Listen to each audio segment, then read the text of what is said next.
माथेरानच्या स्थानिक भूमिपुत्रांना आपले मूलभूत अधिकार मिळवण्यासाठी स्वातंत्र्याची साठी ओलांडल्यानंतर सुद्धा संघर्ष करावा लागतोय। माथेरानकरांचा हा संघर्ष कधी संपणार याकडे साऱ्यांचं लक्ष लागलंय।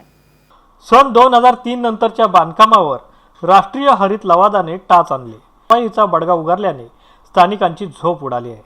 2004 साली अशाच प्रकारे स्थानिकांनी आपापल्या वास्तूंवर आलेल्या कारवाईच्या बडग्याविरोधात संघर्ष समिती स्थापन केली होती।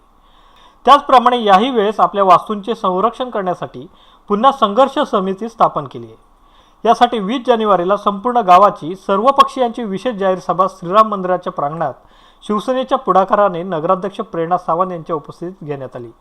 माथेरानला नेहमीच या समस्यांना सामोरे जावे लागत असल्याने यापुढे बांधकामे मर्यादित ठेवून आलेल्या संकटाचा सामना करण्यासाठी सर्वांनी एकजूट दाखवली पाहिजे, असे नगराध्यक्ष प्रेरणा सावंत यांनी सांगितले।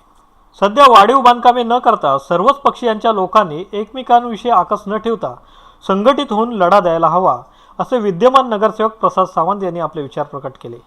यावेळी अनेक मान्यवर मंडळींनी आपापल्या परीने विचार मांडले। या सभेला सर्वच पक्षांचे लोकप्रतिनिधी आणि नागरिक मोठ्या संख्येने उपस्थित होते। संवाद मराठीसाठी अजय कदम, माथेरान।